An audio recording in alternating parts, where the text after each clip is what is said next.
Tertúlia. Boa tarde a todos. Hoje é dia 23 de outubro de 2019, é uma quarta-feira.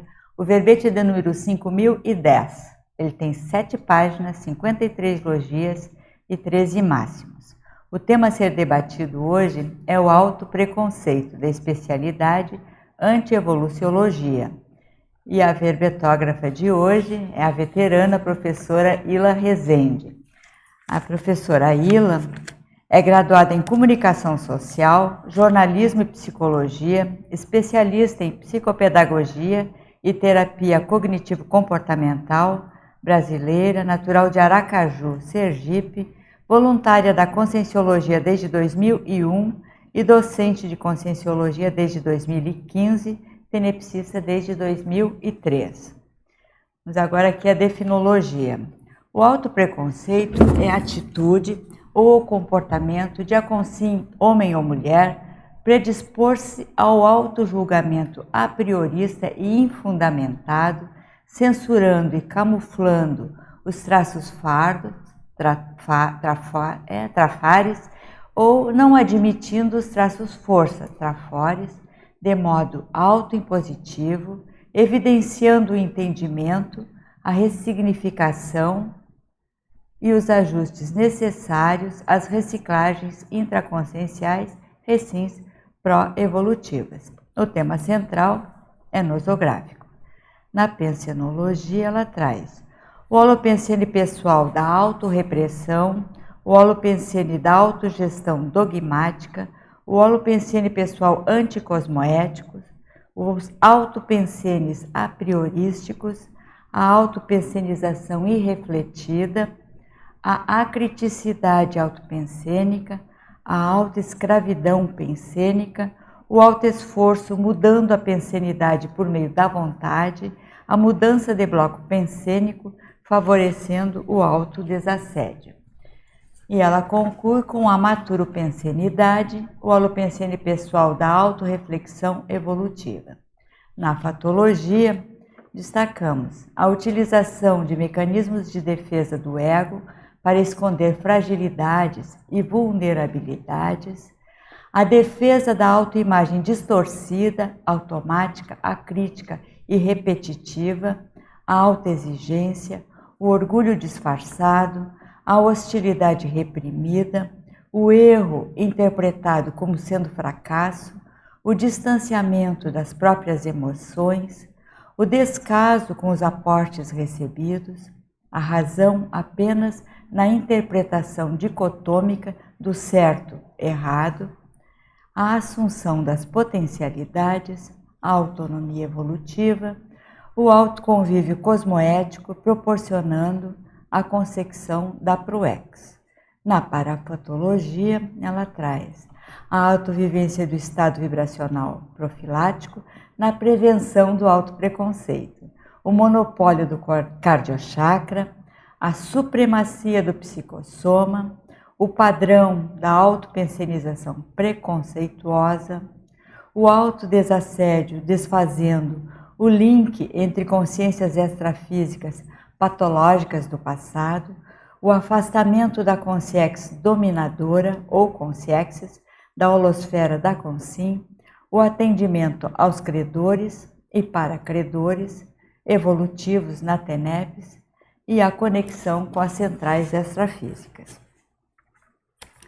Aqui na argumentologia, a autora traz em caracterologia, sob a perspectiva da autodiscernimentologia, 13 traços, posturas ou mecanismos de funcionamento associados ao autopreconceito, acompanhados de ortocondutas otimizadoras pertinentes para a reflexão do leitor ou leitora interessados na autossuperação. Em terapeuticologia, concernente à autoassistenciologia, ela traz 15 condições ou autopredisposições minimizadoras, redutoras ou erradicadoras do autopreconceito. Em remissiologia, destacamos o autoassédio, autenticidade consciencial, autorrepressão emocional, máscara social e preconceito.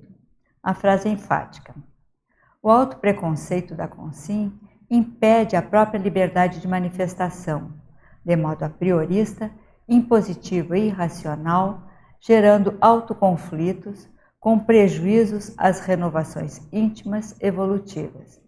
Na questionologia, você já identificou algum autopreconceito? Com qual frequência? Quais técnicas tem aplicado para superá-los? Na bibliografia específica, a autora traz 6 fontes. Vamos agora aqui à mega-análise da equipe de mega-analistas da Enciclosapiens, Cláudio Monteiro, Eucádio de Rosso, João Melo e Nilzabete Correia. Autocriticidade, autojulgamento, limitações, autorrepressão, autoexigência. Autoengano, reciclagens, equilíbrio, autopriorismose, autoconflitos. Autodogmatismo, autopunição, parapatologia, antievoluciologia e autoaprisionamento. Ressignificação, autoassédio, autorreflexão, performance, terapeuticologia. Então, passamos agora a palavra aqui à professora Ila, para ela, uma pergunta habitual. O que a levou a escrever esse verbete? Como é que foi o bastidor da construção do verbete? Vamos lá. Bem, boa tarde a todos. Boa tarde aos presentes aqui, tertulianos presentes, aos teletertulianos, aos paratertulianos.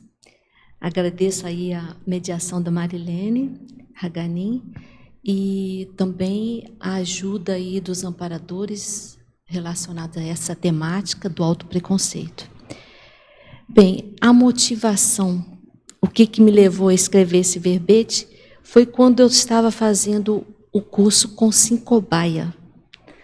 E eu quero até agradecer aí ao professor, né? Tenho muito respeito e carinho, que é o Djalma.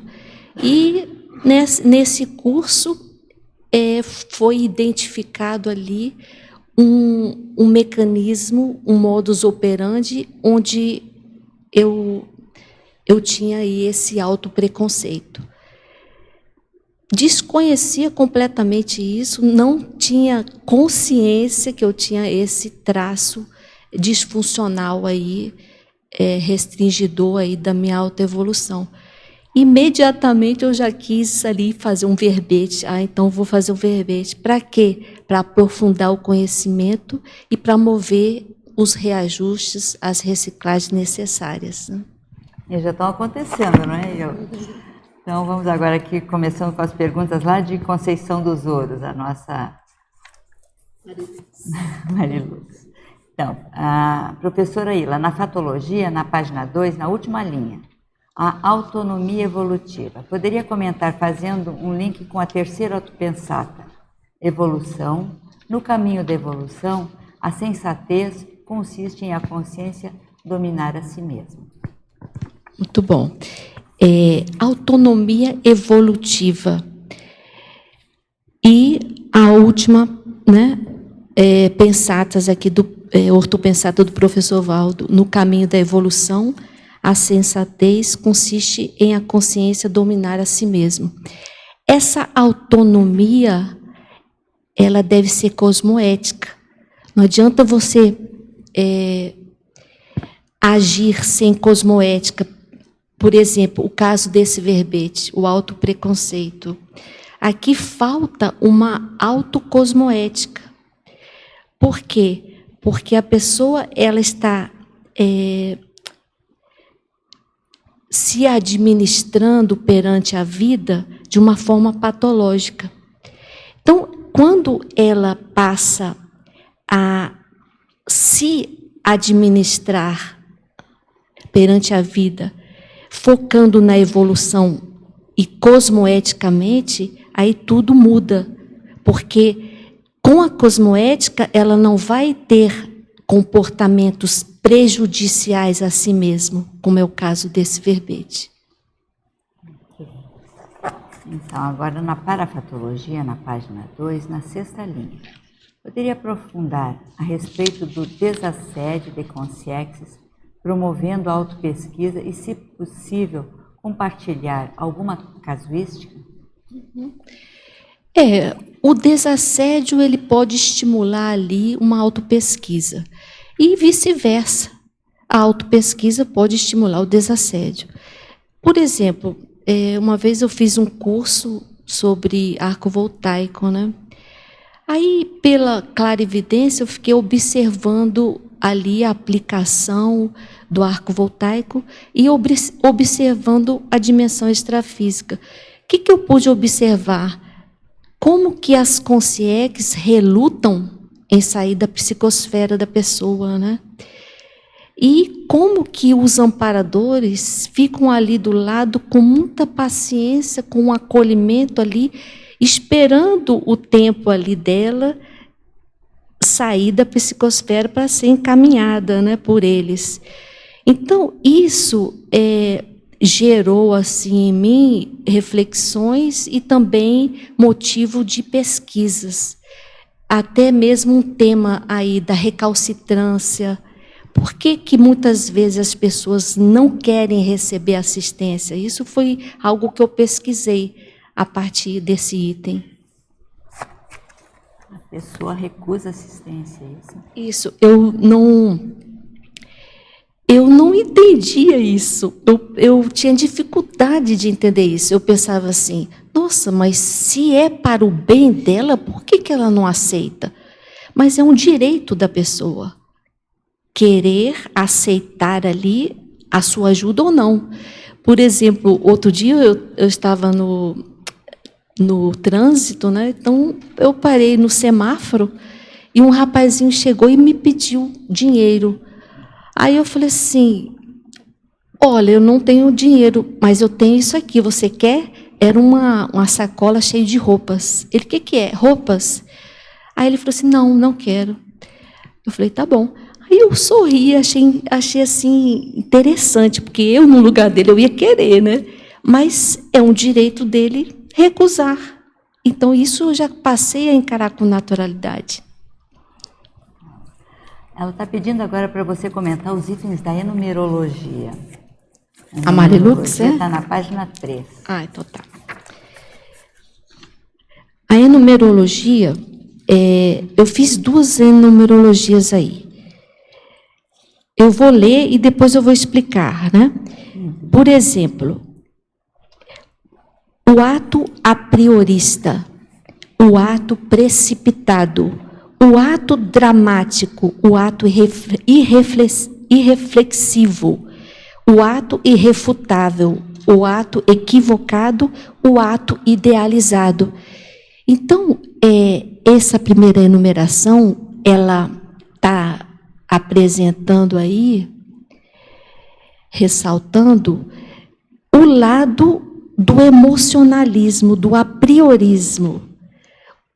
A consciência autopreconceituosa é o retrato dela aqui. Ela age dessa forma, pelo emocional, pelo apriorismo, pela irracionalidade. E aí, depois eu fiz um contraponto. Eu coloquei uma outra enumeração, uma outra enumerologia, né?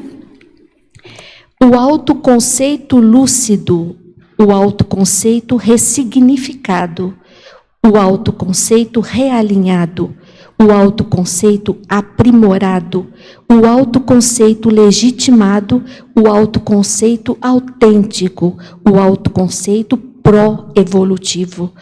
Então, a consciência aqui, ela já tem lucidez quanto à sua deficiência, quanto ao seu comportamento disfuncional. E aí, ela passa a empregar os atributos mentais somáticos para fazer a ressignificação ali que está sendo demandada, né?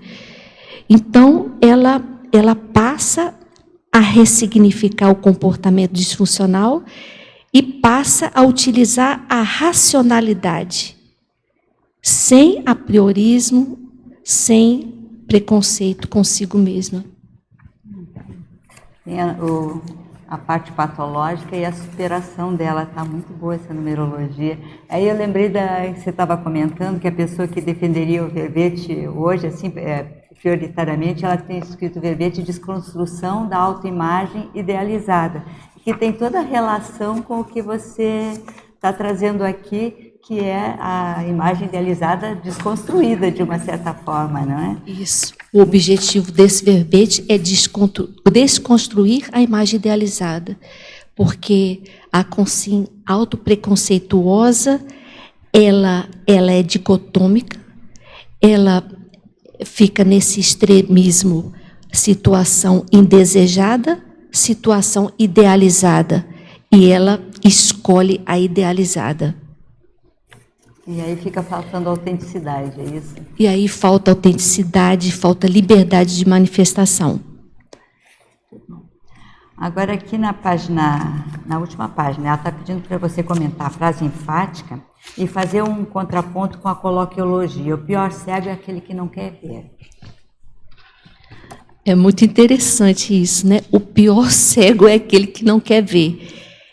Eu não via porque eu não tinha o conhecimento. Eu descobri, como eu disse anteriormente, o autopreconceito quando eu fiz a consciência cobaia. E no momento que eu descobri, porque era algo inconsciente, eu passei então a ter este movimento de reciclar, né, essa conduta. Então, quando ela pede para fazer pontuar aí sobre a frase enfática e esse cego que não quer ver, né, é o seguinte, vamos lá para a frase enfática. O autopreconceito da consciência impede a própria liberdade de manifestação, de modo a priorista, impositivo e irracional, gerando autoconflitos com prejuízos às renovações íntimas evolutivas. Então, é uma conduta disfuncional, é uma conduta que impede a evolução da pessoa. É uma conduta que restringe a própria liberdade de manifestação. E por que isso, né? Por que a pessoa tem o autopreconceito? Porque está embasado no egoísmo, na imaturidade, na autorrepressão. O que falta é a autocriticidade. Eu posso até dar um exemplo aqui para entender melhor. Não sei se eu estou falando muito aí. Não, vai não. Mas é o seguinte. Por exemplo, a pessoa, quando tem o autopreconceito, ela tem um ato de evitar ser o que ela é, porque ela acha que isso é errado. E porque ela foge do padrão estabelecido. Como assim? É o seguinte, ela tem a agressividade, ela não admite a agressividade. É como se fosse algo medieval primitivo, primitivista, né? Que história é essa da agressividade? Então, o que ela faz com isso? Ela... Como é que eu poderia explicar melhor aqui? Então, tem essa autoagressividade, essa agressividade. Então, ela prefere ter uma idealização ali do que uma imagem real dela. Não sei se estou complicando aqui. Então, em vez dela aceitar essa agressividade, ela prefere não aceitar, ela prefere ter uma imagem idealizada e não aceitar a própria realidade, porque vai contra os padrões estabelecidos por ela. Só que isso reflete uma crença errônea, irracional. E qual é essa crença, por exemplo? É a inibição do emocional. O que seria a inibição do emocional? Seria ela não admitir a agressividade, ela não aceitar a agressividade, porque vai prejudicar as pessoas.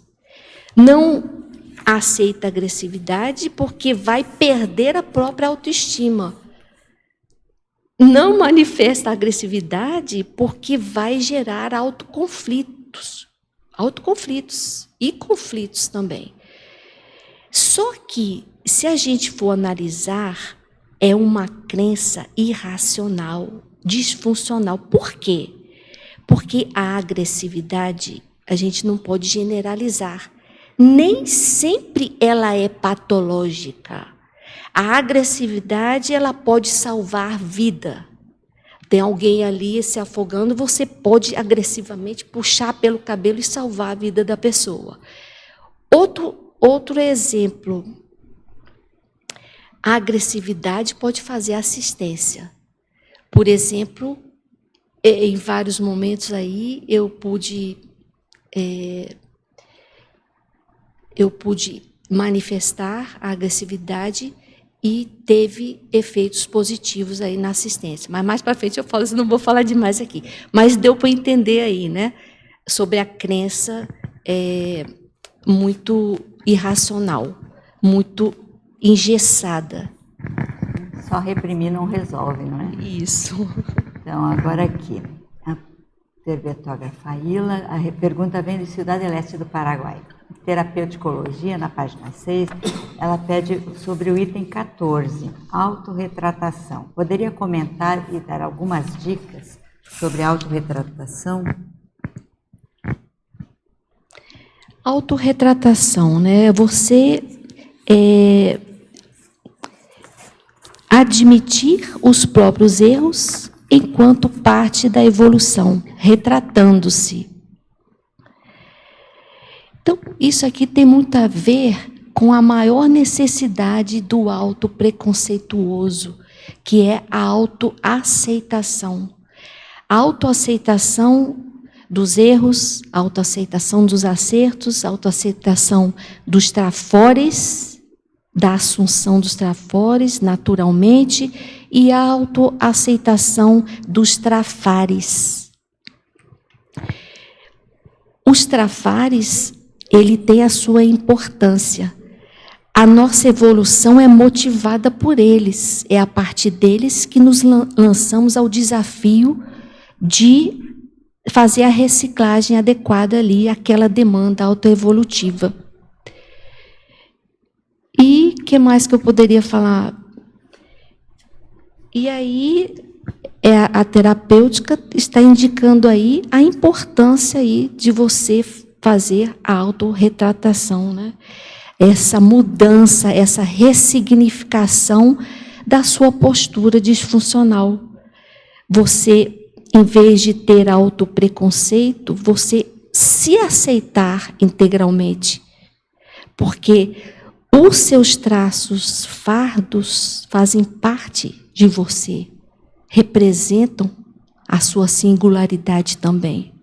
É interessante, né, ela admitir o erro e comentar que errou, né? Eu vejo assim, no nosso trabalho ali na Enciclosapiens, é uma coisa assim que fica muito... facilita, favorece. Desdramatizado o erro, porque como a gente erra sem parar, e a gente tem que confessar que errou. Olha, errei, vamos dar um jeito de corrigir. Qual o problema, né? Qual o problema do erro? Faz parte, né? Você aprende com o erro, que você não pode ficar repetindo o erro, né? Mas aprender com ele. Certo. Parabéns, professora Ila. Só rapidamente, e essa situação de aceitar o erro, muitas vezes rir do erro, desdramatizar, né? Mas às vezes a gente fala, não, eu errei, mas a maior parte foi outra pessoa. Então você fica às vezes negando a situação, você não se assume, né? Aí entra o orgulho, né? O orgulho e querer manter aquela imagem que você tem naquele grupo, naquela sociedade, naquele espaço, então você quer manter, não, eu sou dessa forma, você falou, eu não quero isso. mudar essa imagem, então você quer muitas vezes agradar. Eu me pego às vezes com alguma situação de querer agradar os outros, de querer, por que o professor Leonardo tem aquele verbete do sino do bonzinho, né? Por que às vezes fica querer agradar? Então, se auto-assumir que você, não é sempre que você está agradando, não é sempre que você está de boa, mas isso. Olhar para isso sem um olhar fustigando chicote. Isso, você tem toda a razão em pontuar aí, né, fazer essa observação. O autopreconceituoso, ele enfatiza muito isso, ele tem um embasamento muito egóico, essa questão que você falou aí, né?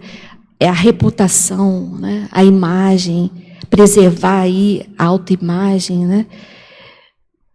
Então, ressignificar isso é você abrir mão do orgulho, do egoísmo. O que é mais importante? A questão do ego, da sua autoimagem, ou a questão da assistência?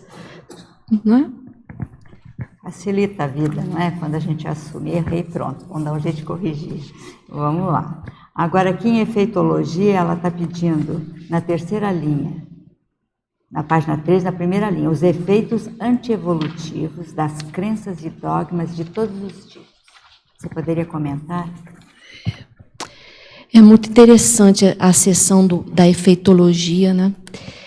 Quando você tem imposições, regras impositivas aí para você seguir, e regras muito baseadas na irracionalidade, regras inexequíveis, então você acaba se prejudicando, né? Você acaba se autoassediando por meio aí dessa conduta de imposição, de dogmatismo, né? Então, abrir mão dessas posturas impositivas e utilizar do discernimento. O que eu estou fazendo agora? Qual é a minha intenção? Isso vai ser prejudicial ou isso vai me ajudar? O que eu quero com isso? Estimular o meu ego? Ou eu quero aprender? Ou eu quero atuar colaborando com o meu processo evolutivo? A pergunta agora vem de Porto Alegre. A verbetógrafa Faíla, em Estrangeirismologia, na página 1, segunda linha, poderia comentar sobre a falta de glasnost? Depois ele continua na patologia, mas vamos lá. Então, é a falta de abertismo. No caso aqui do verbete, a consim autopreconceituosa, falta o abertismo em relação às suas limitações, às suas dificuldades, aos seus trafares, aos seus erros, ao seu perfeccionismo, né? Falta um abertismo, porque perfeccionismo, isso é uma patologia, não existe perfeccionismo. Agora, na patologia, na página 2, 12ª linha, poderia discorrer sobre a manifestação com base no Locke externo?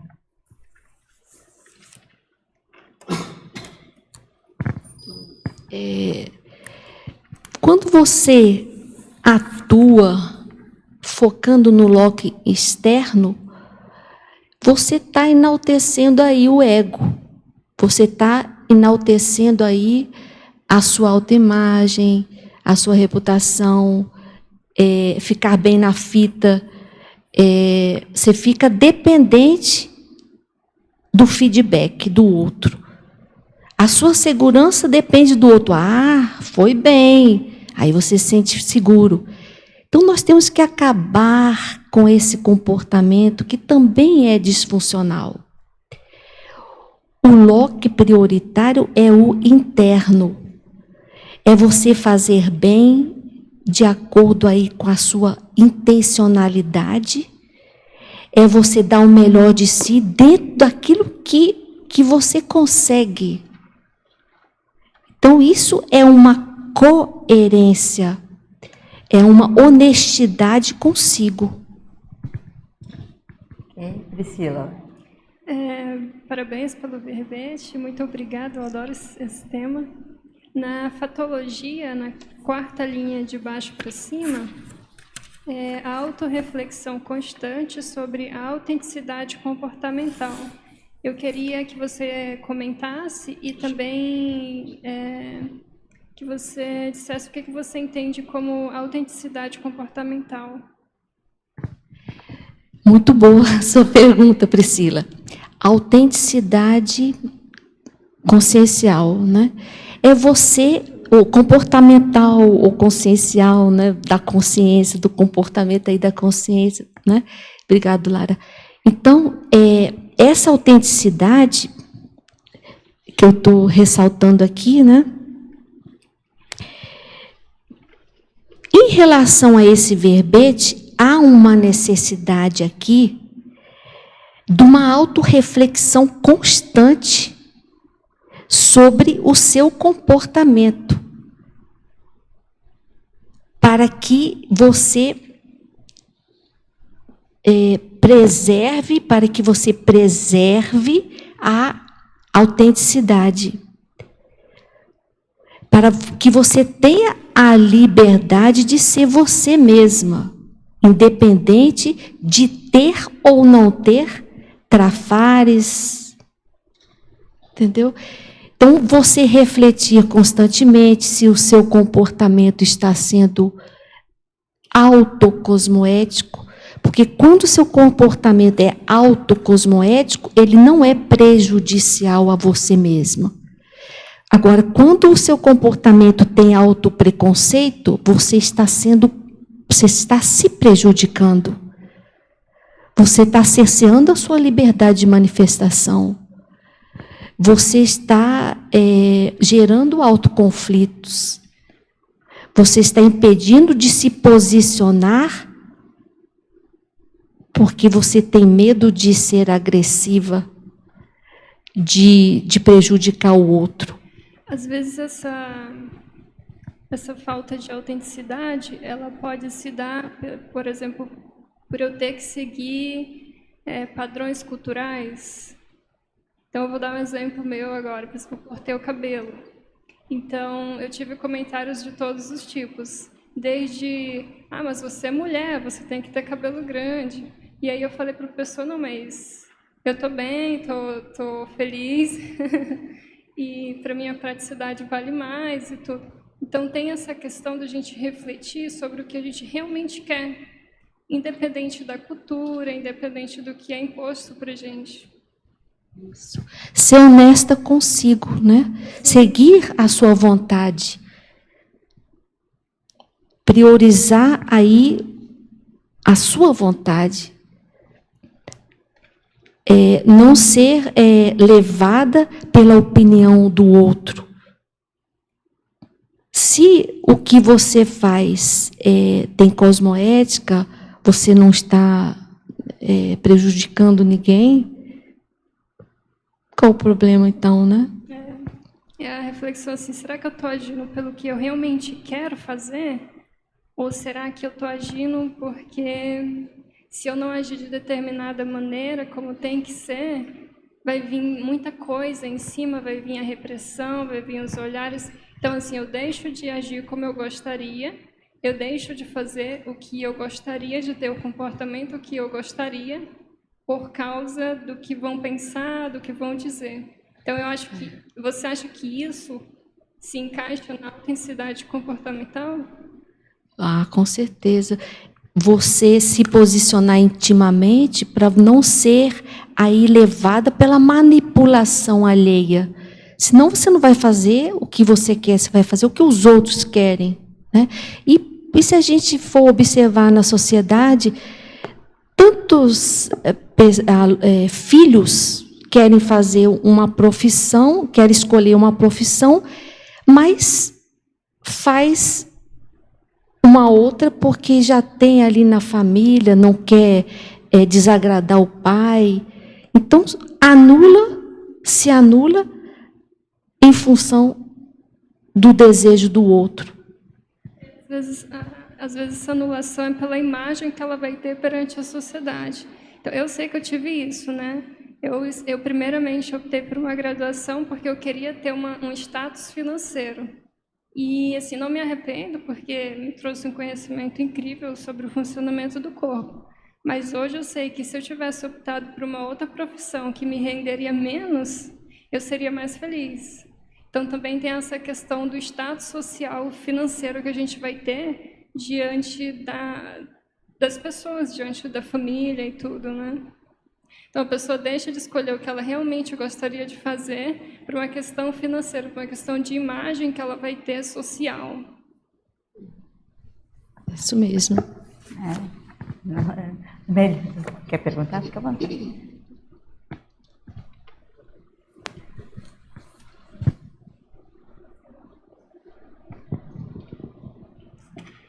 Tá, em relação a esse tema aí do autopreconceito inconsciente, que é a discriminação, né, que você faz, autodepreciativa. Queria saber qual a diferença que a gente pode fazer entre essa autodepreciação e aquela autoavaliação que a gente faz para melhorar, para crescer. Porque tem aquela... Qual é a saída? Qual é a resolução? Qual a diferença? É isso? Qual o equilíbrio, entendeu? Então, como resolver essa questão, né? Como sair dessa condição aí disfuncional? Como sair da autodepreciação? Como sair desse autopreconceito? O que eu sugiro é a autocientificidade. O que eu sugiro é a autocriticidade. O que eu sugiro é você se questionar constantemente para você não se permitir ter uma conduta que seja prejudicial a você. Então, quando você coloca como uma meta a autocosmoética, você passa a ter um respeito maior por você. Você passa a ter uma afetividade, uma gentileza, uma paciência maior com você. Então, esse caminho aí, ele é bem favorecedor aí para te ajudar a sair dessa condição disfuncional. Então, agora aqui, a pergunta agora vem do Paraná, de Curitiba. Estrangeirismologia, na página 1, na primeira linha. Quais são os sinais ou indícios, o jeitão da consciência portadora do modus vivendi conflituoso? Quais os sinais quais do os modo vivendi conflituoso? Autopreconceito O sinal conflito, né? é o próprio verbete aqui. O autopreconceito é um modus operandi conflituoso. É um modus vivendi ou operandi conflituoso. Por quê? Porque é a priorista, porque não permite que você se manifeste com liberdade, porque tira aí a sua leveza de ser perante a vida, porque gera autoconflitos. E isso, a Lara está me ajudando aqui. Não se permite errar. Então, você ressignificar esse modus operandi conflituoso e dar uma guinada aí na vida, né? Em vez de cercear o seu processo evolutivo com esses comportamentos irracionais, você vai motivar-se para ressignificar essas posturas. Agora, continua aqui, na estrangeirismologia, continua na página 1, na primeira e segunda linha. Como fazer o destravamento de quem possui o modus operandi estagnado, em ponto morto? Como destravar o modus operandi estagnado, né? Por exemplo, essa crença do autopreconceituoso, ele tem uma crença de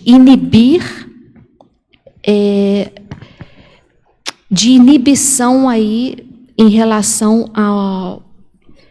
Como é que seria aqui? Uma inibição... Cadê?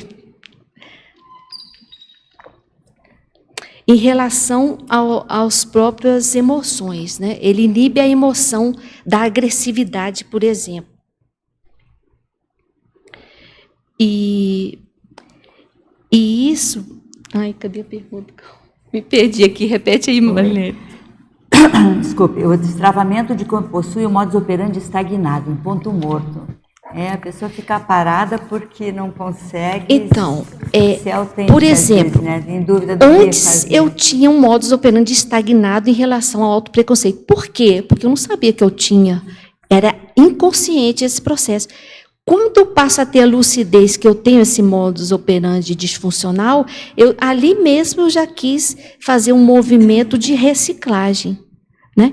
Então, você sair dessa condição estagnada vai depender da sua vontade, do seu despojamento, da sua disponibilidade, da sua prontidão a se esforçar para romper, para dar um basta nessa condição e mudar para melhor. Seguindo nessa mesma linha, Elia, na efeitologia, o efeito da rigidez pensênica. Como o efeito da rigidez pensênica atua na manutenção do autopreconceito? E você vê essa rigidez pensênica como falta de coragem, que aqui você diz, os efeitos da pusilanimidade no comportamentos pessoais? Você vê essa falta de coragem como para promover a eliminação dos autopreconceitos? Não sei se claro, o efeito da rigidez pensênica. O autopreconceituoso, ele tem um pensamento rígido, patológico. Ele mesmo se autoescraviza, ele mesmo se autoaprisiona no próprio ego ali. Então, é uma condição disfuncional, prejudicial, devido à sua rigidez. Ele é tão rígido que ele não consegue ampliar a visão e perceber que aquilo é prejudicial, que aquilo é um entrave autoevolutivo.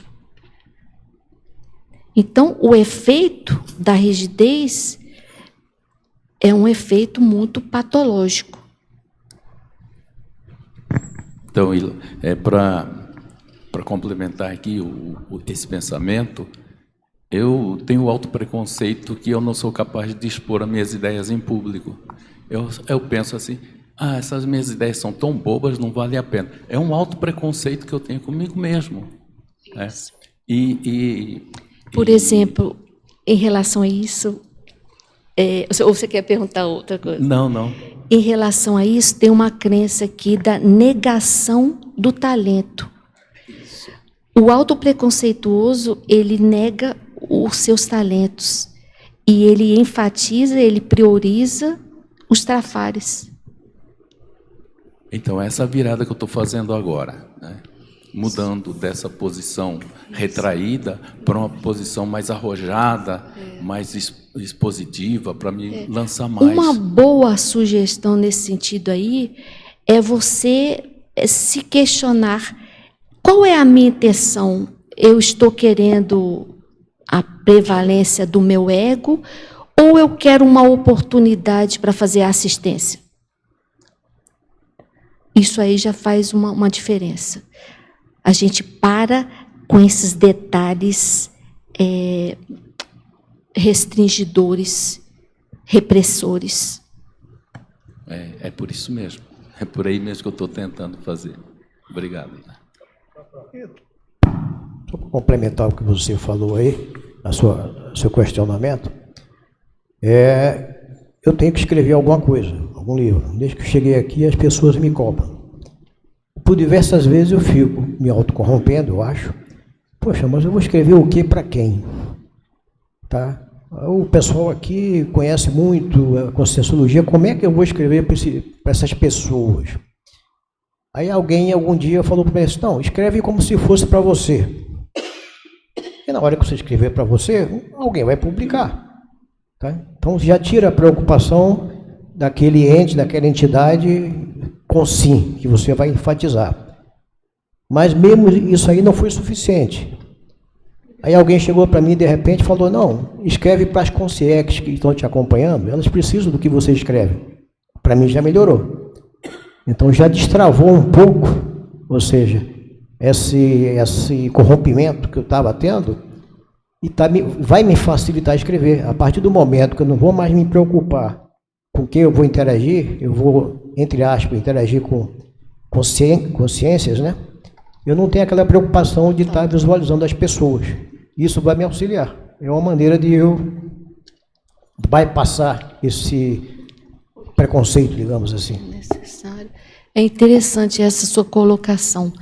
Em qualquer contexto, seja no contexto do João, na expressividade ali verbal, seja no contexto que você falou, da escrita, para sair destes gargalos, que muitas vezes a gente se depara com gargalos, a gente não vai para frente, não vai para trás, fica aquela coisa ali parada e a gente quer fazer e não consegue.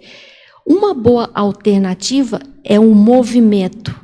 É você ter a iniciativa, é você ter a proatividade, é você persistir e ter esse movimento. Isso contribui para sair do gargalo. Eu gostaria de contribuir no modus operandi, quando você mencionou. Então, a maneira de você mudar o jeito de agir, o modus operandi, identificar primeiro esse nosso autopreconceito. Eu tenho dificuldade de fazer pergunta, eu tenho dificuldade de manifestar a minha opinião, e aí depois você partir dessa estagnação para o agir, né? Então, eu tenho dificuldade de conversar com pessoas, perguntar alguma coisa, então chegar no shopping, o professor Valdo, alguém falou, chega no shopping, entra em 30 lojas e pergunta o preço de uma coisa só. Então, você está trabalhando essa comunicologia, né? Isso. Eu pensei em te perguntar para você ampliar esse ali na citatologia, na primeira folha, aquilo a que você resiste, a última citação, aquilo a que você resiste, persiste. Isso é bem interessante, né? No curso Consim-Cobaia, você fica observando, né? Quantas vezes toda a turma está percebendo o trafar da Consim-Cobaia e ela não enxerga, não admite, não aceita. Então, quando a gente tem essa conduta imatura conosco, a gente está impedindo, postergando a nossa evolução. A gente está impossibilitando aí as nossas mudanças íntimas. Então, essa citação aqui, aquilo que você resiste, persiste. Se você não aceita que você tem o autopreconceito, como que você vai ter a transformação íntima? Se você tem a meta da autoevolução e não aceita um trafar, como que você vai evoluir? Evolução requer autoaceitabilidade. Evolução requer você aceitar aquilo que está impedindo ali você de ser melhor. Continua aqui no estrangeirismo. Ele está pedindo para você dar algumas dicas para obtermos o link autoassistencial. Acho que você já comentou sobre isso. Esse link autoassistencial, eu já falei, mas posso repetir. Quando você é autopreconceituoso, você se deprecia. Você se reprime, você impede a sua liberdade de manifestação. Então, esse link aqui, autoassistencial, é o oposto do link do autopreconceituoso. Porque em vez de você se conectar com você, fazer um rapport com você positivo, você faz de forma negativa no autopreconceito. Mas aqui é um link para autoassistencial, para fazer a autoassistência com você. Abrir mão de pensamentos patológicos, abrir mão da rigidez cognitiva, abrir mão da escolha inapropriada, da idealização, em vez de escolher o que você é, a sua realidade, o que representa aí a sua identidade, a sua singularidade.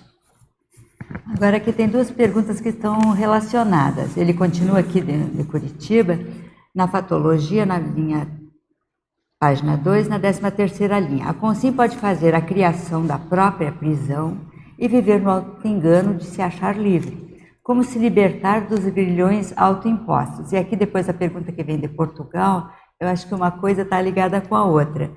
Na Principiologia, se você poderia comentar sobre o princípio de não abrir mão da coragem nas automanifestações. Tá. Então, são duas questões. São duas Essa questões. primeira aí, Marilene, você poderia repetir? A criação, como a Consim pode fazer a criação da própria prisão? A pessoa se aprisiona, Sim, né? E viver no auto-engano de se achar livre. Ela está prisioneira e se acha livre, assim, porque não tem consciência de que tem um auto-preconceito, por exemplo, não é? Então, ela é muito interessante. Que liberdade é essa, né? Se ela se auto-aprisiona e, ao mesmo tempo, se sente acha livre. livre. Como Que libertar desses liberdade é grilhões, né? essa, né? O autoaprisionamento, ele impede evolução. Que liberdade é essa? O fechadismo, a autoprisão, impede as interrelações. Evolução requer interrelações. Então, eu não consigo realmente ver benefícios nessa autoprisão. Se ela se autoaprisiona e se sente bem com isso, é um direito dela querer viver de uma forma patológica. Mas se ela gosta e ela quer, é um direito e vamos respeitar. Mas o que eu estou defendendo aqui nesse verbete é para ressignificar essa postura disfuncional. Se ela traz prejuízos, por que eu vou mantê-la? Ok. E o princípio de não abrir mão da coragem nas automanifestações. Não abrir mão da coragem. A pessoa tem que ter coragem para se manifestar sem cerceamento, assim. Isso. Em frente É uma ousadia cosmoética. É uma, como eu digo, você ser uma valentia racional. É você empregar os atributos mentais somáticos nesse processo, com coragem, para não se submeter a ego, para não se submeter a emocionalismo, atravancadores do seu processo evolutivo. Okay. Agora as perguntas vêm de Ribeirão Preto. O nosso colega lá está pedindo para você falar na estrangeirismologia, 3ª linha, como você evita a inteligência dispersada. A inteligência dispersada. Ah, tá. Zé, você, quando atua com autopreconceito, você está desperdiçando a sua inteligência. Porque, além de não aceitar, admitir os erros, as limitações, as falhas, os trafares, você acaba impedindo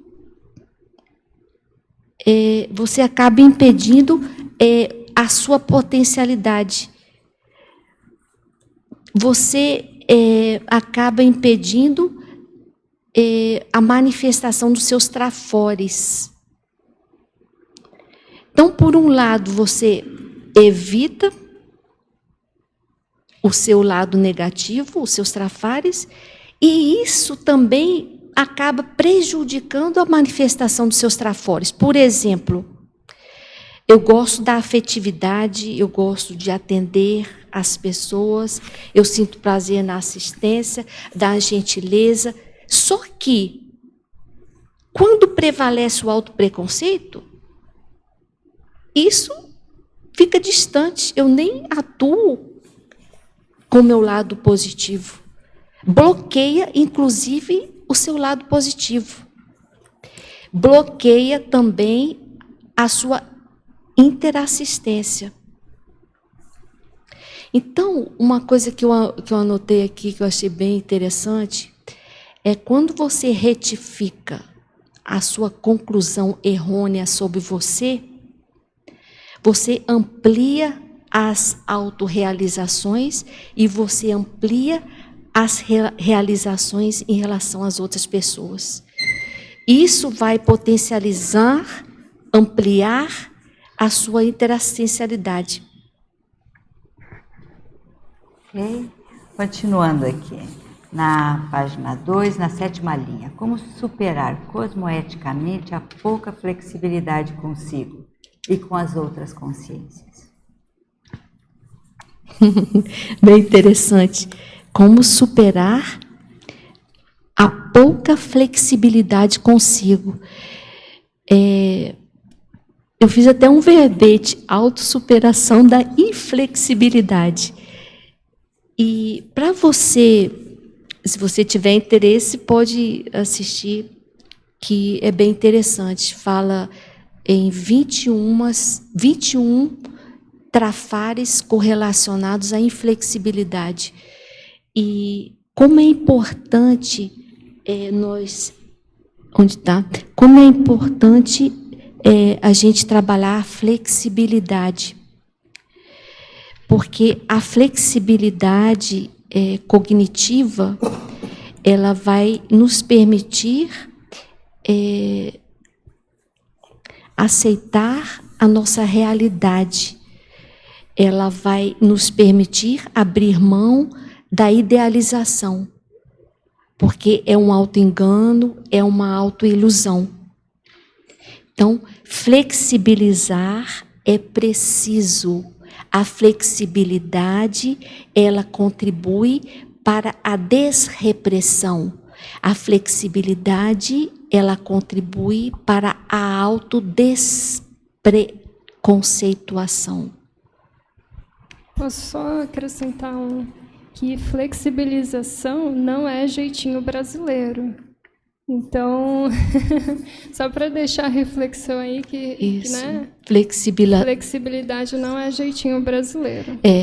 Isso mesmo. Flexibilização é você não ter rigidez cognitiva, é você não ter a flexibilidade consigo, num tratamento, por exemplo, mais cosmoético com você. Quando você tem um comportamento autocosmoético, você tem essa flexibilidade, né? Não tem nada a ver com esse jeitinho aí, né? Muito bom. Ok, agora em Fatologia, na página 2, na 11ª linha. Como extinguir, de modo homeostático, o distanciamento das próprias emoções? Desculpa, Marilene, qual é a página 2, na 11ª linha da Fatologia. O distanciamento das próprias emoções. Isso aqui é muito importante, né? O autopreconceituoso, ele inibe as emoções. E ele inibe pensando que é o melhor. Porque se ele manifestar a sua agressividade, ele pode prejudicar as pessoas, ele pode perder sua autoestima, ele pode gerar autoconflito. Então, cadê? Isso. Então, ele se distancia das próprias emoções, pensando que é o correto. Mas ele está, dessa forma, chancelando a sua inautenticidade. Ele está, dessa forma, se aprisionando.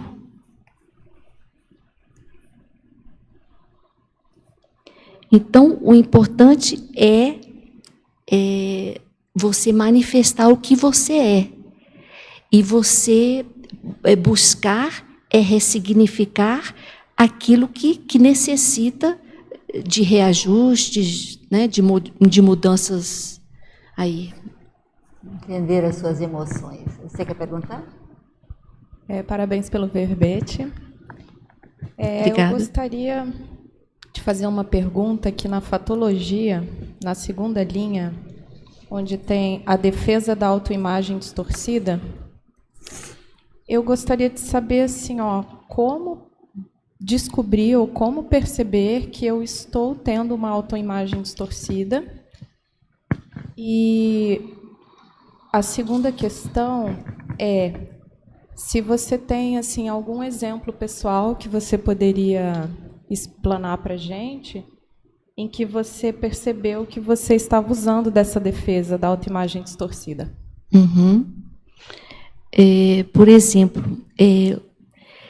a agressividade, né, é um exemplo aqui. Quando eu não aceito que eu tenho a agressividade, eu abro mão, aí eu não aceito, eu afasto e eu idealizo aí, eu prezo pela idealização. E deixa eu ver como é que eu posso te explicar com exemplos, né?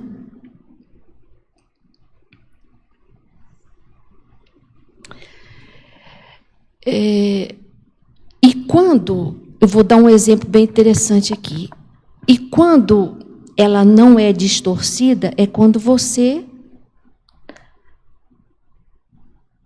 aceita o que você é, com seus erros, com seus defeitos, com suas qualidades, com suas dificuldades, né? E, por exemplo, a agressividade, eu costumo não manifestá-la com medo de prejudicar alguém. Mas teve um episódio aí, teve vários, que eu manifestei a agressividade. E duas vezes foram... Mas peraí, deixa eu falar uma só aqui.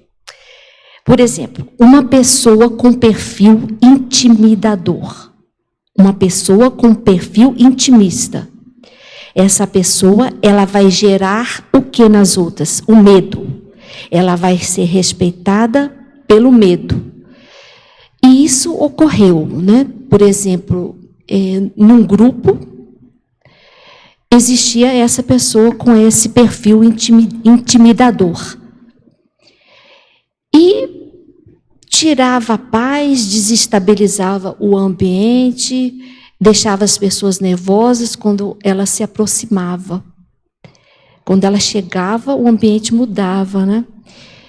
Então, eu mesma, o que eu fazia? Eu me distanciava, porque eu queria paz, eu queria tranquilidade.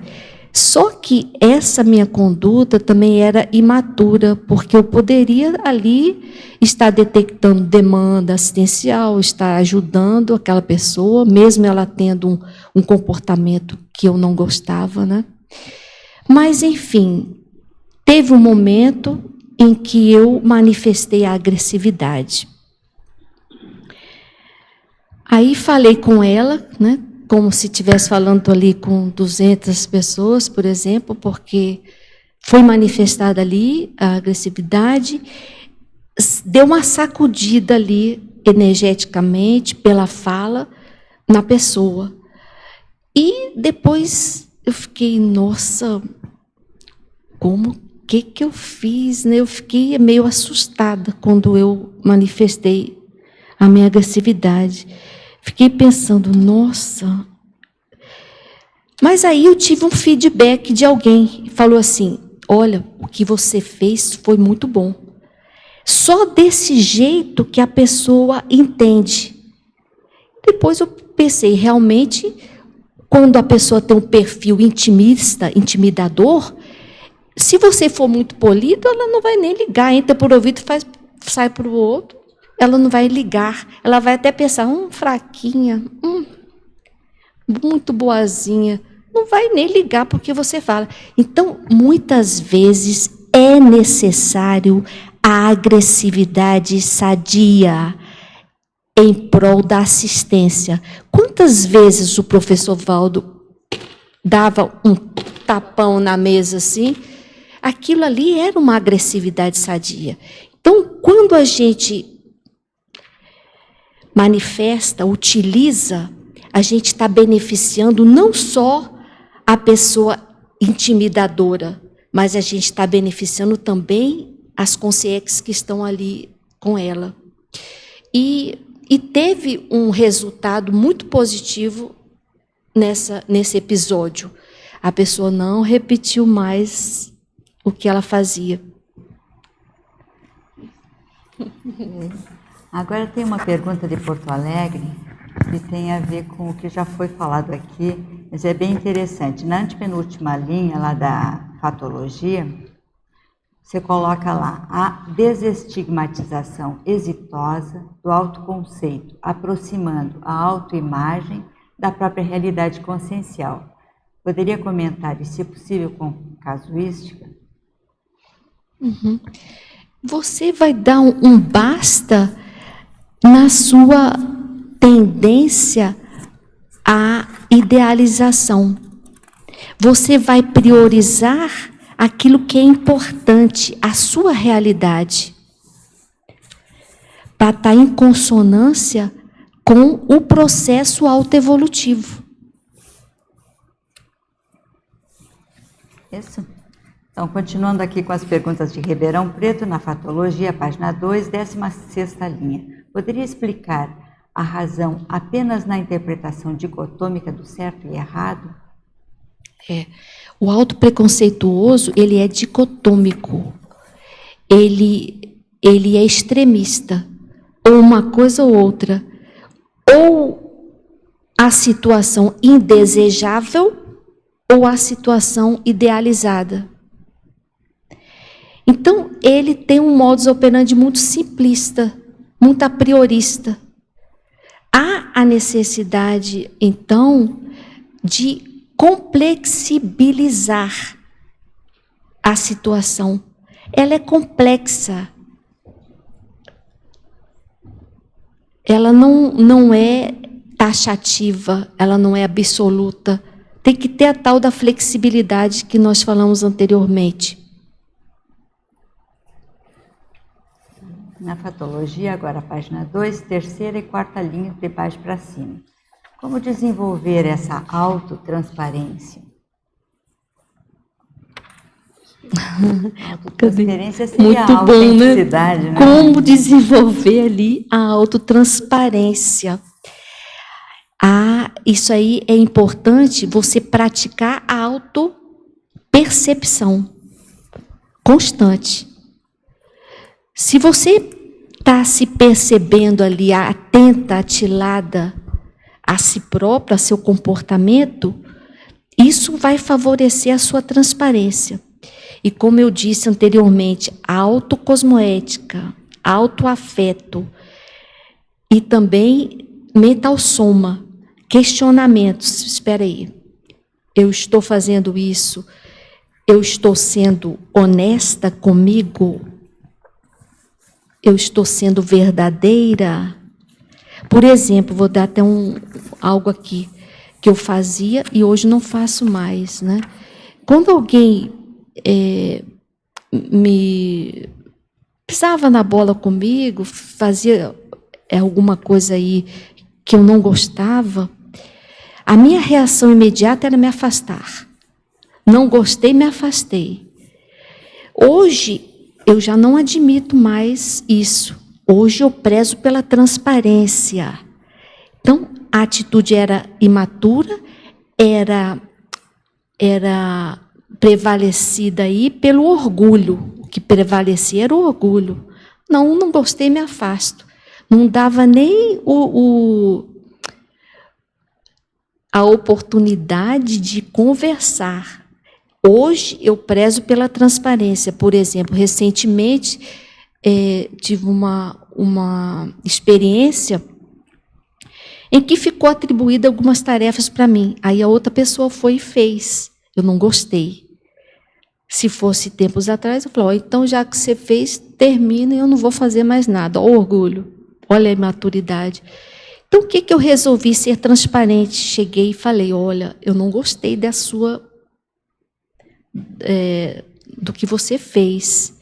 Isso me impediu de ter uma maior qualidade aí no meu desempenho, ou junto com outras pessoas que eu ia falar lá, né? As minhas estratégias aí prejudicou.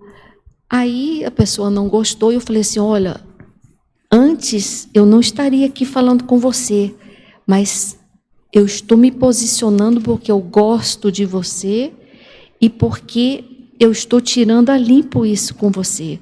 Foi ótimo isso, foi ótimo porque resolveu de uma forma clara, de uma forma transparente, e isso que é importante a gente fazer. Em vez de a gente se afastar, a gente ir e falar o que está sentindo. A gente aprende muito com isso. André, você quer falar? Sim, quero aproveitar. Ila, parabéns pelo verbete, muito bacana. Obrigada, André. Eu queria que você me ajudasse a entender o seguinte, qual que seria a diferença entre autopreconceito e autocorrupção?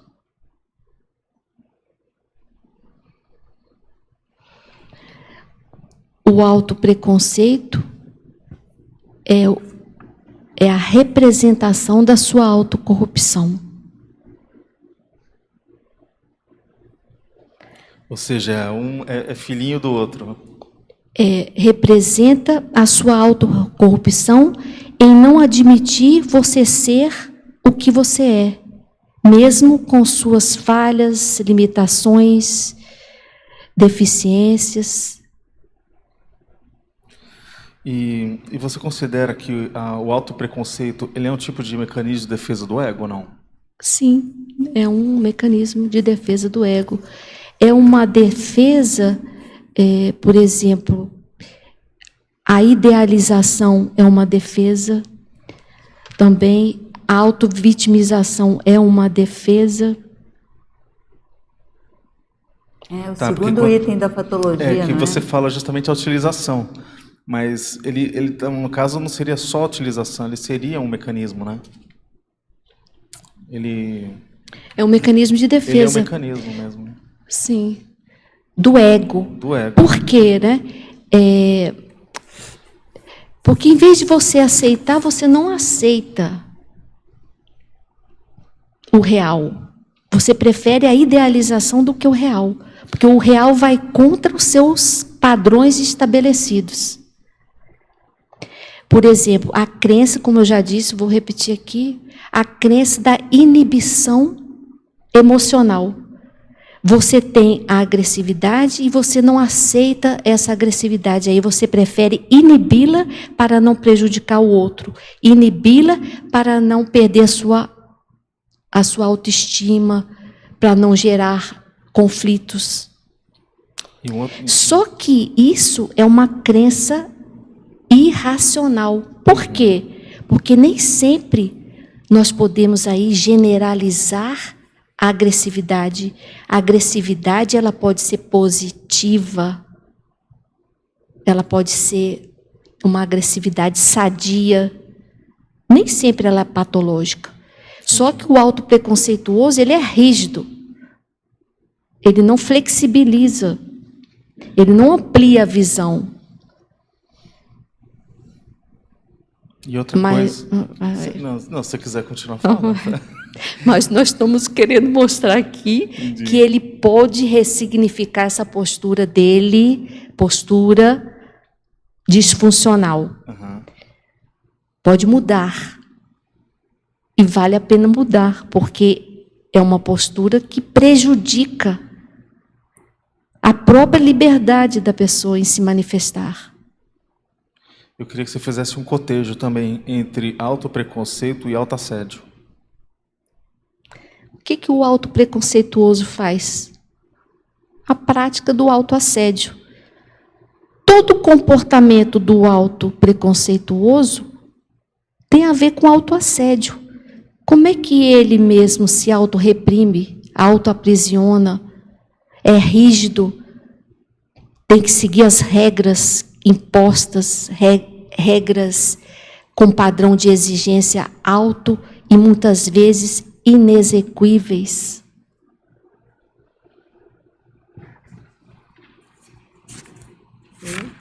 Terezinha. Ila, parabéns pelo verbete, muito bom te ver, teu exemplarismo aí, resposta.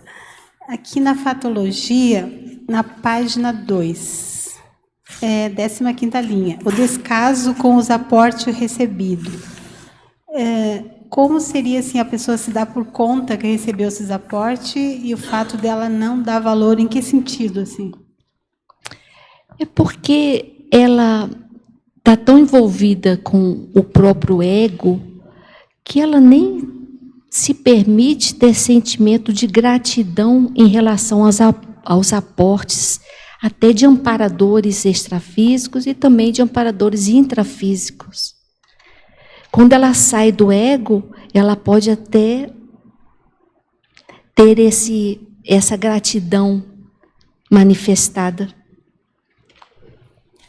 E aqui na página 3, a neossinapsologia, tu até falaste um pouco, mas queria que tu ampliasse mais, que é as autocorrupções sendo empecilho na aquisição de neossinapses. Autocorrupções serem empecilhos à neossinapse.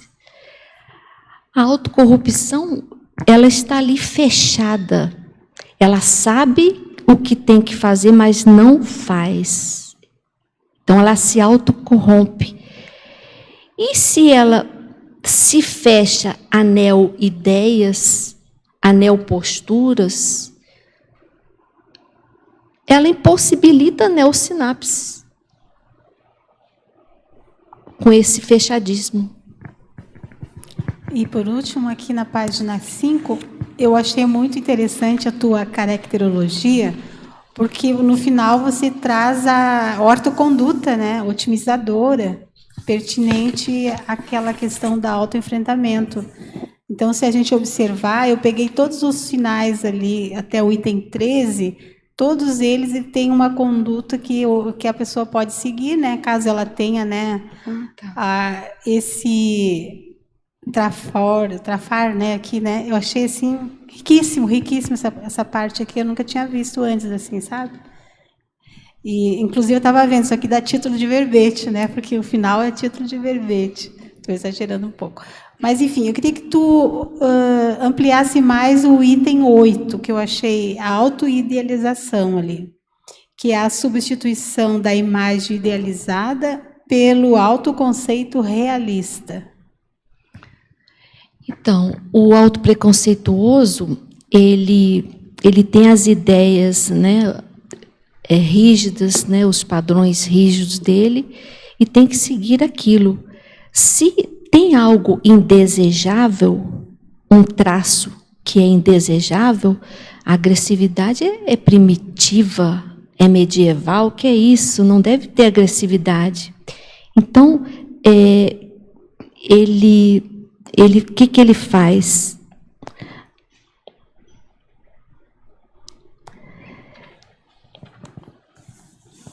Nossa, me perdi aqui, peraí. E assim, porque o 8, eu estou lá no 13, desculpa. Então, o que ele faz? Ele prioriza a idealização em detrimento daquilo que é indesejável. Ele se apega a uma idealização. Isso pode ser um processo, eu estava pensando se tem a ver com a questão da ingenuidade da consciência. Porque, digamos, ela idealiza, né? Levando para o lado prático. A pessoa, ela tem uma idealização daquela pessoa, né? E coloca ela num patamar, né? Depois, a pessoa não é aquilo que ela achava que é. Isso tem a ver com esse processo dela idealizar algo que não é real? Isso tem a ver com auto-engano. Um auto-engano, um desperdício aí de comportamento, de irracionalidade. O que a pessoa deve fazer, então, aí? O que a pessoa deve fazer? O que você acha, Terezinha? penso assim, porque eu recordei de uma questão que o professor Valdo uma vez falou, que a Consim, quando ela é muito ingênua, ela não é assistencial. Eu custei entender isso, sabe? Porque como que é assim, né? A pessoa ela fica culpando os outros por alguma coisa que tu não entende em você mesmo. Ou seja, você nega de fazer uma reciclagem que você está precisando e coloca na outra pessoa a questão. Então, tu não assiste nem a ti, nem ao próximo, a outra pessoa que está ali. Então, eu fiquei avaliando se seria a questão de uma reflexão mais profunda, né, onde entrasse a questão da cosmoética, né, para a pessoa realmente levar para o lado da realidade, né? E enfrentar, né, essa realidade. Isso. E se tiver muita ingenuidade aí, aprofundar aí o estudo, as leituras, os conhecimentos, para ampliar aí essa visão, né? Essa falta de cognição, né? De cognição e mesmo. E a imaturidade também, né? Seria da consciência, né? Ainda, né? Um traço imaturo. Obrigada. Ela trouxe uma questão interessante bem no início, né? Como é que você consegue chegar ao conceito mais realista? O conscienciograma é uma boa forma de se aproximar de uma realidade pessoal. Isso, muito boa colocação, muito boa. Você quer falar? Eu gostaria de saber, assim, que eu estou aqui pensando na questão do autoassédio, e eu me lembro que o professor Valdo sempre falava que quando nós estamos com muito autoassédio, a gente está aberto aos heteroassédios, né? E aí, o que você acha de uma relação que eu estou fazendo sobre o heteropreconceito, se ele, de alguma forma, é uma camuflagem de algum autopreconceito? Olha, o autopreconceito, ele tende a também ter o heteropreconceito. Agora, o que é importante ressaltar é que tanto o autopreconceito e o hétero são infundamentados. Eles não têm um raciocínio ali, é um achismo, é um apriorismo. Então, é uma conduta extremamente imatura.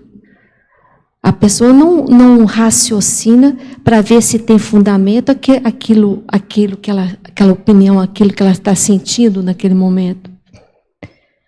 Então, requer muito reflexão, discernimento, questionamento, avaliação. Por que eu estou sentindo isso? Isso é adequado? Isso vai acrescentar? Está ajudando? Qual a intenção? Não pode se basear só em achismo, em apriorismo. É muito superficial. Mas então você acha que tem essa relação? Se eu se eu me percebo com muito preconceito em relação aos outros, eu estou camuflando algum em mim? Sim, pode ser também. Aquilo que às vezes a gente observa no outro e chama a nossa atenção, se for analisar, tem a ver com você também, né? Aqui na fatologia, na linha 10, quando eu li aqui a rememoração de equívocos, trazendo à tona o sentimento de vergonha, eu lembrei de situações que eu fui grossa, que fui ignorante com atendentes de banco, né? E depois que o estresse passa e eu lembro da situação, isso me traz, porque ainda acontece, muita vergonha, porque eu penso, nossa, eu não tenho necessidade de agir assim, e tudo, aquela questão toda. E aí eu percebo que, agora não mais, mas durante muito tempo eu reprimia isso. Então, eu lembrava da situação e me vinha vergonha. É interessante. É interessante que o que você está falando aí, Priscila, tem a ver com a impulsividade, né? Se você não gostou de um tratamento, você vai impulsivamente e reage ali de forma agressiva e depois se arrepende. No meu caso, por exemplo, quando eu ia no comércio, em alguma loja, e era mal atendida, eu saía e não comprava e agia com orgulho. Aí eu chegava no carro assim, falando, nossa, se toda vez isso ocorrer, que é isso, né? E aí eu pensei na necessidade da gente processar o que a gente sente, né? Então eu sentia vergonha, então tem alguma coisa errada. Então, em vez de reprimir, não, eu estou com vergonha, então eu sou uma pessoa que me estresso mesmo e que sou arrogante no momento Então, lá. E aí a gente chega mais perto da nossa autoimagem mais realística, né? Quando a gente processa os sentimentos. Mas você foi verdadeira, Priscila. O que a gente vai fazendo é, se não foi muito adequado a sua abordagem, da próxima você vai fazer com mais qualidade, né? Mas você foi verdadeira, isso que foi importante. Então, ir desdramatizando, sem culpa. Nossa, poderia ter sido mais educada, firme, mais educada.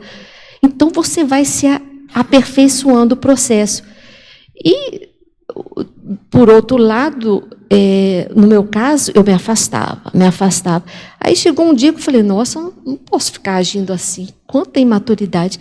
Então, eu me forçava a voltar, a conversar com a pessoa e fazer ali atares. Eu me forçava. Também. E aí foi dando certo, foi muito bom esse processo. Continuando aqui, então, com as perguntas lá de Ribeirão Preto, na parafatologia, na página 2, na 6ª linha. Quais as suas vivências pessoais sobre o parapsiquismo funcional na paraprofilaxia dos autoenganos?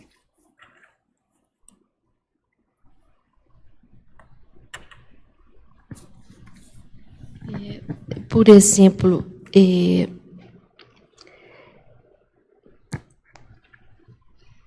uma vez eu estava... Deixa eu ver se esse exemplo serve para aqui. Peraí. O parapsiquismo funcional na paraprofilaxia dos autoenganos.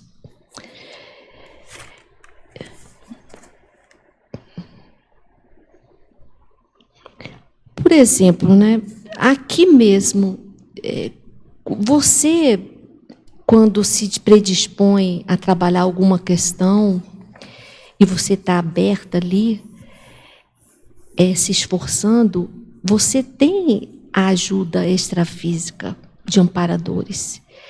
Assim como no intrafísico, quando você percebe alguém se esforçando e precisando de ajuda, você se disponibiliza a ajudar com maior prazer.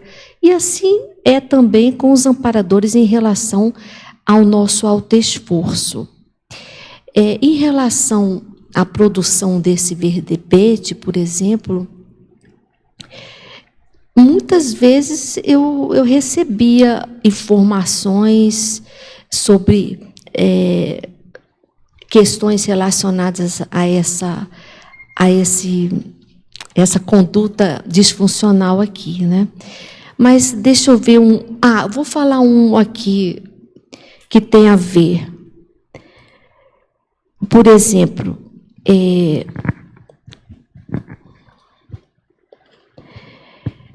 quando você vai fazer, por exemplo, fazer resgates na baratosfera, seja na extrafisicalidade, seja na intrafisicalidade. Quando você vai fazer isto, o que ocorre ali? Você correlacionando com a paraprofilaxia e com o tema desse verbete, por exemplo. Na autoassistência, seja em resgate, seja em que patamar for, você vai necessitar dos seus trafores, da sua autoconfiança, da sua segurança, da sua capacidade de fazer o rapport, da sua abordagem, da sua comunicabilidade. Então, você vai precisar utilizar desses seus traços forças. E, extrafisicamente, nossa, eu não sei se esse exemplo está sendo bom também, mas, por outro lado, quando você ressignifica, melhora, supera o autopreconceito, por exemplo, você fica com autoridade moral para fazer assistência. Favorece qualquer tipo de assistência. E nisso, você recebe, por exemplo, insights, você recebe até mesmo um diálogo transmental ali com o amparador, ajudando no processo. Né? Por exemplo, uma vez no extrafísico, eu tive uma ocasião, vou falar bem rápido, por causa do horário aí, né? Que eu quis, depois da consciência resgatada, eu quis conversar com ela, um impulso aí de jornalista, né? E não de psicólogo, mas de jornalista, de conversar com ela após ela sair daquela dimensão patológica. Aí me veio o amparador, transmitiu a mensagem. Não é o momento, não é o momento. E aí eu percebi que quando eles mudam de dimensão, eles têm um impacto muito grande ali. E esse momento, nós temos que respeitar ali esse momento. Não é adequado para fazer ali alguma pergunta. É isso. Então, você vai recebendo dos amparadores informações profiláticas. Em tecnologia, agora na página 3, na segunda e terceira linhas, como aplicar a técnica da análise dos autoconflitos? Então, é você aprofundar o seu autoconflito. Aprofundar para entender melhor e para promover a mudança, a ressignificação, a superação dele. Só pela reflexão ali, você já vai dissecando por que eu agi dessa forma, por que isso ocasionou esse tipo de reação em mim, como que eu poderia fazer da próxima vez? É isso que eu estou trazendo com o verbete aqui. Né? Esse verbete que gera autoconflito, esse verbete que eu estou aprofundando o conhecimento para tirar um partido positivo, evolutivo dessa questão.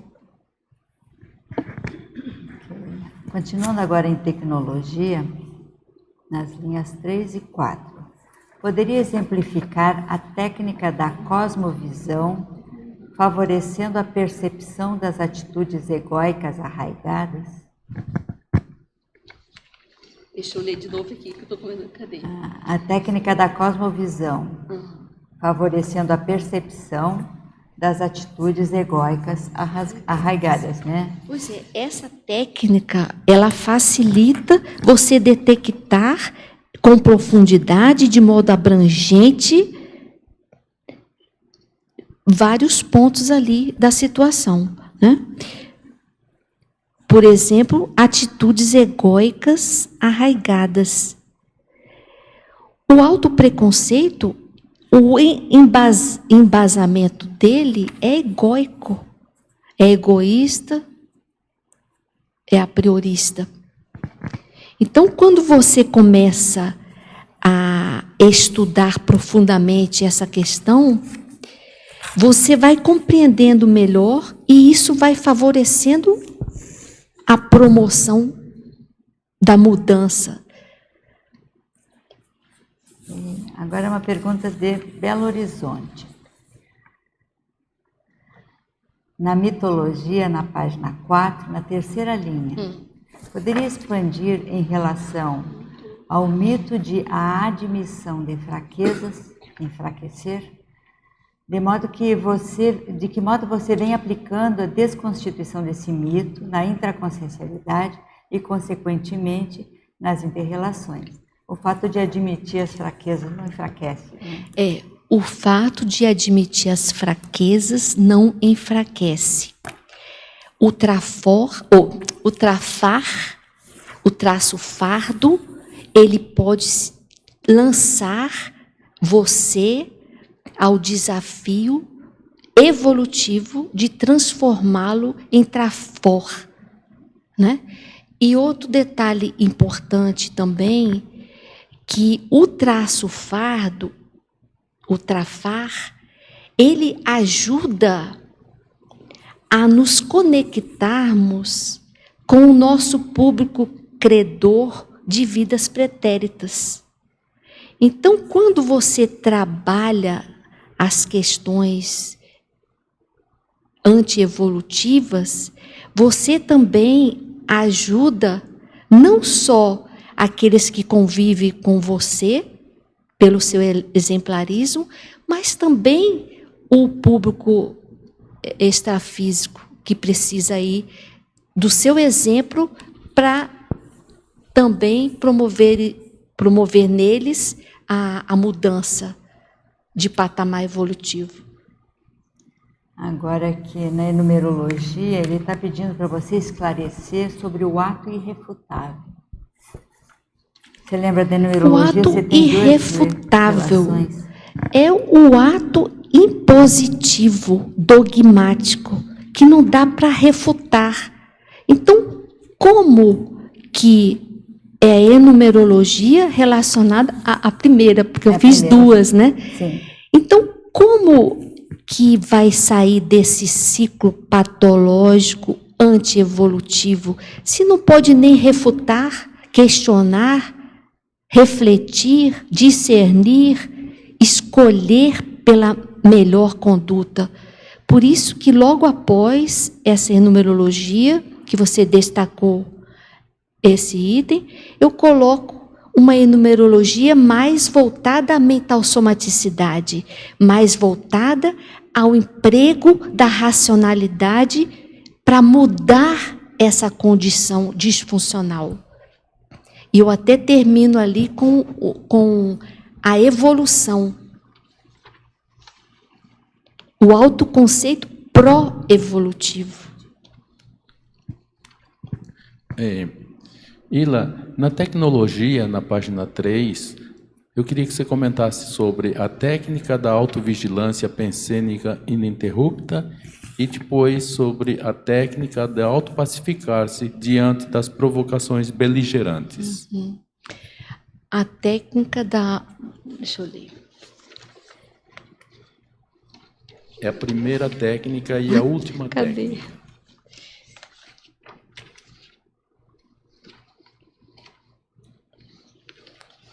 Vamos lá. A técnica da autovigilância pensênica ininterrupta. Por que essa técnica? Porque a consim autopreconceituosa, ela se manifesta por meio de patopensenidade.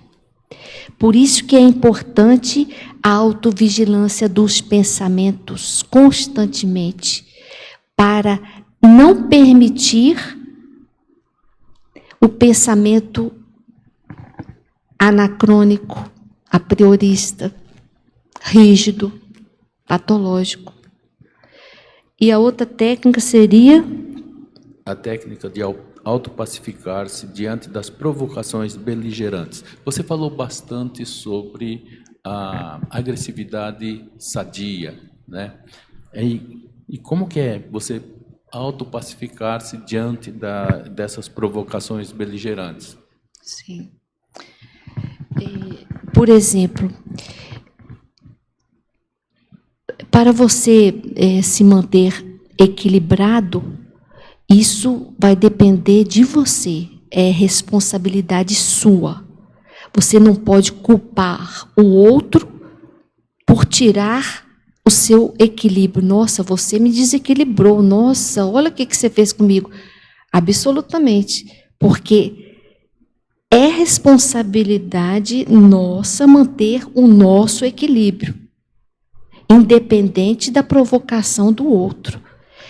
E quando o outro provoca e você cai aí nessa provocação, é porque você está se deixando levar pelo emocionalismo e pelo fator egóico.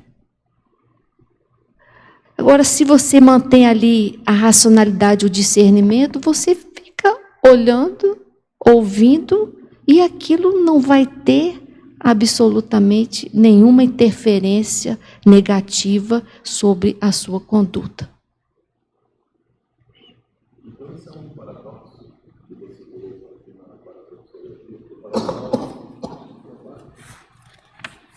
O paradoxo das armadilhas antievolutivas criadas para si mesmo, isso seria um paradoxo, então?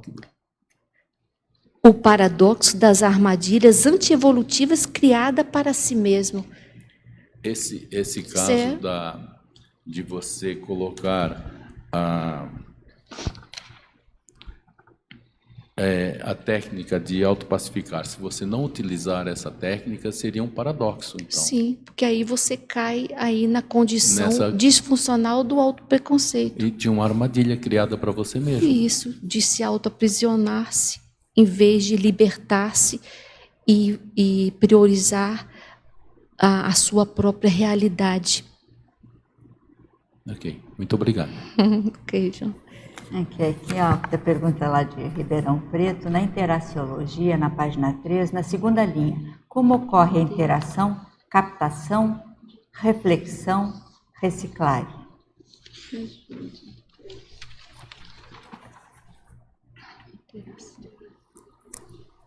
Qual deles? Qual interação? Interação, captação, reflexão, reciclagem. Isso podia ser um ciclo também. Ou... Captação, reflexão e reciclagem.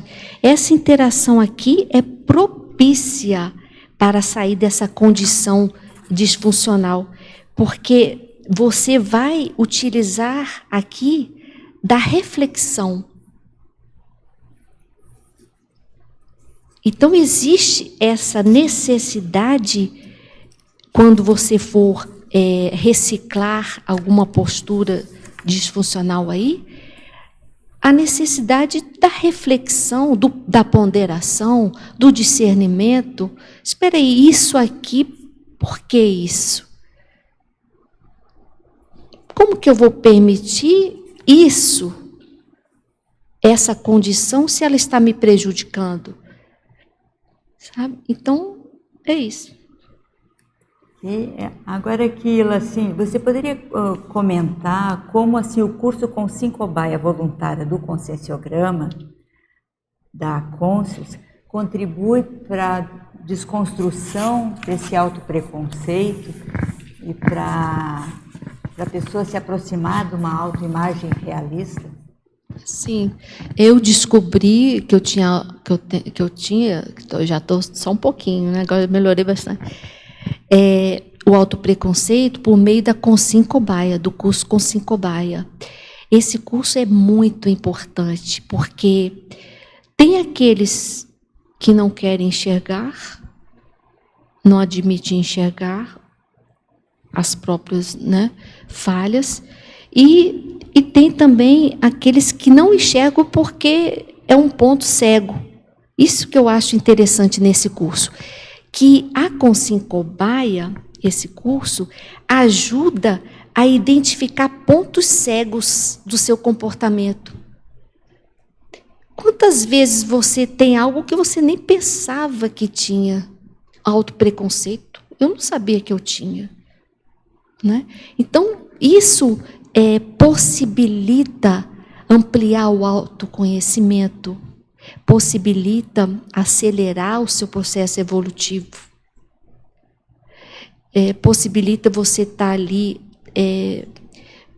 disposto a mudanças, a receber críticas, porque aquelas críticas você encara como presentes evolutivos que chegam na bandeja para você. Por quê? Porque é através daquelas críticas que você vai evoluir, você vai resolver as suas demandas autoevolutivas.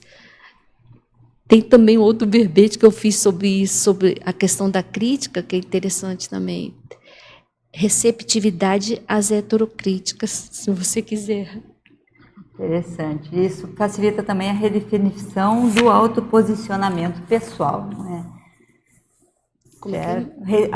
Facilita a redefinição do posicionamento pessoal. Isso, que é o objetivo prioritário desse verbete. Redefinir, ressignificar, mudar posturas disfuncionais anacrônicas para contribuir com a sua autoevolução aí. Sheila, está chegando aqui o final do nosso tempo, então você quer comentar alguma coisa que não foi falada, quer dar algum recado para o pessoal? Que você tenha liberdade de ser você mesma e que isso favoreça ampliar tanto as suas autorrealizações quanto a realização das outras pessoas, ampliando aí, expandindo, potencializando o processo aí da interassistencialidade. Então agradecemos imensamente aqui a professora Ila por mais esse verbete, já tem um próximo marcado, não é? Muito obrigada aqui aos tertulianos, teletertulianos, paratertulianos, a equipe do tertuliário, a equipe de apoio, e passamos agora aos anúncios tarísticos. Boa tarde a todos e a todas. Pontuações da tertúlia. Tivemos 19 assinaturas no livro de presença, 23 perguntas presenciais e 27 perguntas online. Hoje teremos 3 recados. A Marlene com ECP1 em Foz, a Priscila com curso de Flexibilidade Cosmoética e o Luiz Paulo com TPIE, Teoria e Prática da Inversão Existencial. Olá a todos. Em nome do IPC, o meu convite é para o ECP1 de Foz do Iguaçu, que vai acontecer daqui a 48 horas, né, de 25 a 27 de outubro, ainda dá tempo, temos ainda algumas vagas. Esse curso as dinâmicas dele foram elaboradas com base no conscienciograma e otimiza a reciclagem íntima, favorecendo posicionamentos compatíveis com o curso intermissivo para a realização da PROEX. Nesse próximo fim de semana, nós teremos 2 professores veteranos, que é a professora Lani Galdino e o Cleverson Rachadel.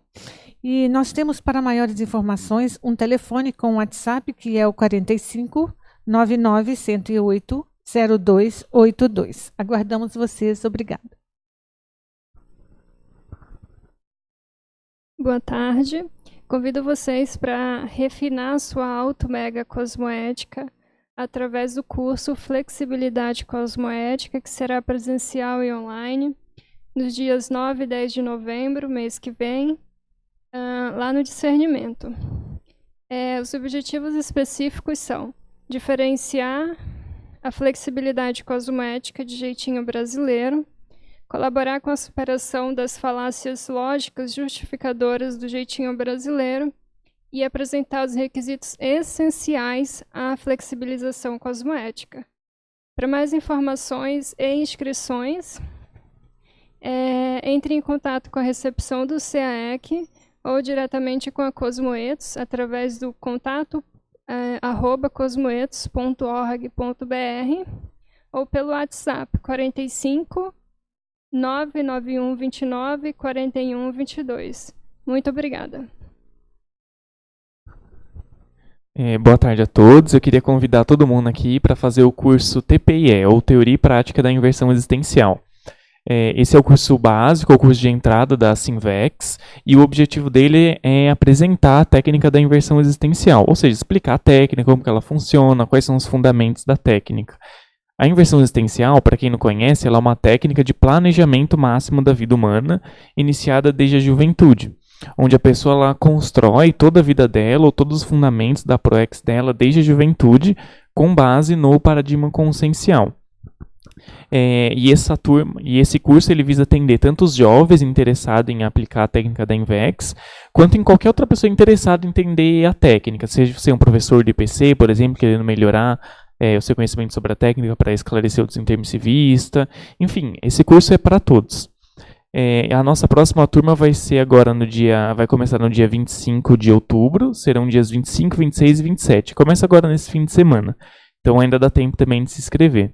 Então, quem tiver interesse pode ir no site www.asinvex.org ou pode entrar em contato pelo WhatsApp 45 99984 9945. Muito obrigado.